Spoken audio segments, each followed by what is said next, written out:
बिस्मिल्लाहिर्रहमानिर्रहीम। आज हम एक्सरसाइज 21.2 शुरू करने वाले हैं और उसमें 21.2 में जो सबसे अहम समझने वाला टॉपिक है वो कंपेयरिंग कोएफिशिएंट्स मेथड है। ठीक है, तो इसको पहले हम समझ लें कि आखिर ये चीज़ क्या है।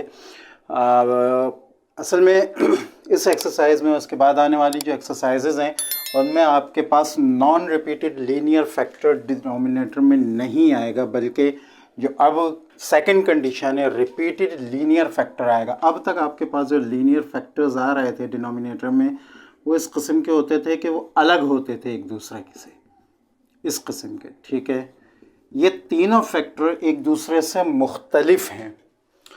ठीक है, लेकिन अगर मैं यहाँ अब अगर आप देखें तो यहाँ आपके पास असल में x+1 into x+1 into x+2 ये दो लीनियर फैक्टर्स हैं और रिपीटेड हैं। ठीक है, तो अब इसमें हम असल में जो तरीक़ेकार इस्तेमाल करेंगे उसमें हम कंपेयरिंग कोएफिशिएंट्स का तरीक़ा इस्तेमाल करेंगे। ठीक है, कैसे करेंगे?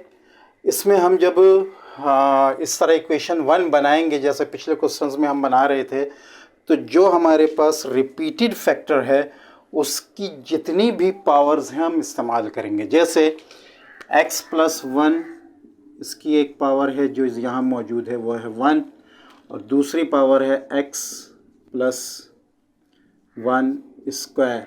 ठीक है, जो कि यहाँ मौजूद है। ठीक है, इन दोनों को लेंगे और उसके बाद तीसरी अगर इसके साथ कोई अलग है तो उसको भी हम मल्टीप्लाई करेंगे। ठीक है, यहाँ भी आप देख सकते हैं आपका क्वेश्चन नंबर 2 मैंने सॉल्व कराया है। ठीक है, जो आगे आपके पास आ जाएगा। तो यहाँ आपके पास एक फैक्टर है x, ये असल में है x², लेकिन इसकी दो पावर्स यहाँ इस्तेमाल हो रही हैं, x1 भी है और x2 भी, यानी जितनी पावर्स हो सकती हैं उनको हम लेंगे यहाँ पे। ठीक है, तो जब हम इसको लिखेंगे और मल्टीप्लाई करेंगे तो हम यहाँ, ठीक है, इधर जब हम इसके कहना चाहिए फैक्टर्स बनाएंगे इक्वेशन 1 में, तो हम क्या बनाएंगे x+1 into x+1 whole square into x+2। ठीक है, ये इस तरह तीन फैक्टर्स अलग अलग, यानी जो लीनियर फैक्टर रिपीटेड है उसकी तमाम पावर्स हम इस्तेमाल करेंगे। ये बात याद रखेंगे। अगर वो रेज़ टू पावर 3 है तो उसको पावर 1 से भी मल्टीप्लाई करेंगे, पावर 2 से भी, पावर 3 से भी। अगर रेज़ टू पावर 2 है जैसे कि इसमें है तो उसको पावर 1 से भी मल्टीप्लाई करेंगे, पावर 2 से भी, डिनोमिनेटर में एलसीएम निकालते वक्त। ठीक है, तो यहाँ आपके पास कितने ऊपर न्यूमरेटर आ जाएंगे? यहाँ आपके पास आ जाएगा a1 plus a2 plus a3, यानी ऊपर न्यूमरेटर भी उसी हिसाब से बनेंगे। ठीक है, फिर जब हम इसको आगे सॉल्व करते हैं और आगे आपको याद होगा मल्टीप्लाइंग बोथ साइड, जब डिनोमिनेटर सेम हो जाते हैं लेफ्ट हैंड साइड और राइट हैंड साइड के, तो हम उनको मल्टीप्लाई करते हैं उसी से और डिनोमिनेटर्स को ख़त्म कर देते हैं। ठीक है, और फिर वो इक्वेशन लेकर आते हैं जिस इक्वेशन में हम वैल्यूज़ को पुट करते रहे हैं पिछली एक्सरसाइज में भी। लेकिन यहाँ हम क्या करेंगे कि इस इक्वेशन से एक इक्वेशन मज़ीद और बनाएंगे।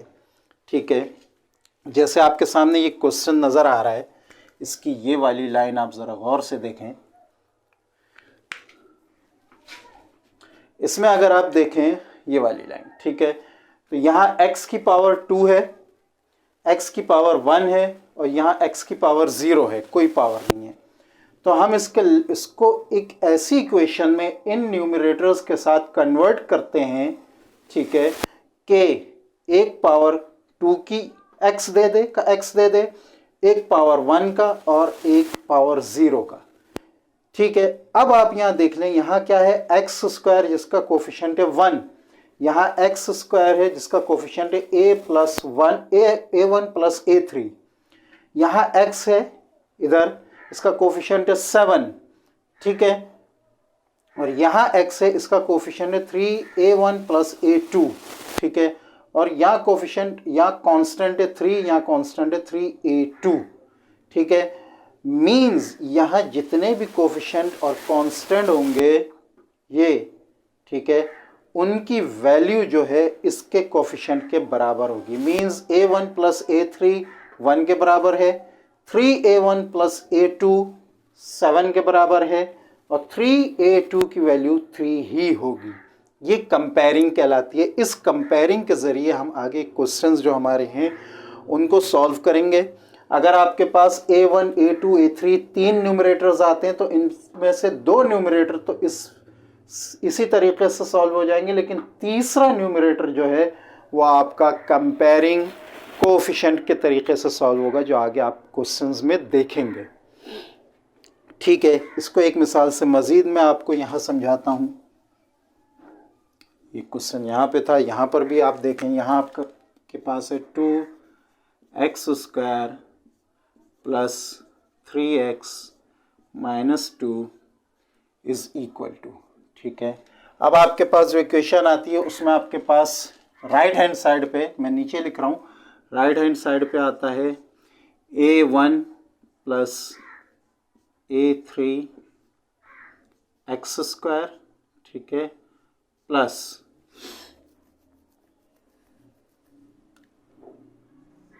2a1 plus a2 x plus 3, या इसको आप कर लें 8a2, ठीक है। तो यहाँ ये जो आपको इक्वेशन मिली है, यहाँ आपके पास इधर एक x है जिसकी पावर 2 है और इधर भी एक x है जिसकी पावर 2 है। यहाँ एक x है जिसकी पावर 1 है, यहाँ भी एक x है जिसकी पावर 1 है, और यहाँ एक x आपको मिल रहा है जिसकी पावर 0 है, ठीक है। 0 पावर है इसलिए यहाँ 1 आ रहा है, तो 2 1 2 आ रहा है, ठीक है। तो यहाँ भी वो वैसे ही है, यानी x नहीं है, ठीक है। नाउ ये कोफिशिएंट जो है इसकी वैल्यू इन दोनों की वैल्यू के बराबर होगी, इसकी वैल्यू इन दोनों की वैल्यू के बराबर होगी, और ये वैल्यू जो आ रही है वो इन दोनों की वैल्यू के बराबर होगी, ठीक है। यहाँ असल काम कोएफिशिएंट्स के साथ है, जो यहाँ आपको मिल रहे हैं ये दोनों कोएफिशिएंट आप अच्छी तरह जानते हैं किसे कहते हैं। तो हम जब कंपेयर करेंगे तो हमारे पास क्या आएगा, a1 plus a3 is equal to 2, ठीक है, 2a1 plus a2 is equal to 3। देख रहे हैं, ये कंपेयरिंग हमने की। जब हम कंपेयर करते हैं तो फिर कोएफिशिएंट जो हैं वो बराबर हो जाते हैं। आगे आने वाले क्वेश्चंस में, जो पिछले क्वेश्चंस थे उसमें आपके पास ये इक्वेशन आती थी और यहीं से आप वैल्यू पुट कर लेते थे, लेकिन आगे आने वाले क्वेश्चंस में हम इसमें थोड़ा सा सिंप्लीफिकेशन, थोड़ा सा मेथड और करेंगे, और इस राइट हैंड साइड को इस तौर पर लेकर आएंगे कि यहाँ वेरिएबल्स की पावर यानी x की पावर वैसी ही मिल जाए जैसे कि लेफ़्ट हैंड साइड पे मिल रही हैं, ताकि हम कंपेयरिंग कोएफिशिएंट्स का मेथड अप्लाई कर सकें। तो होप आपको ये मेथड अच्छी तरह से समझ में आया होगा।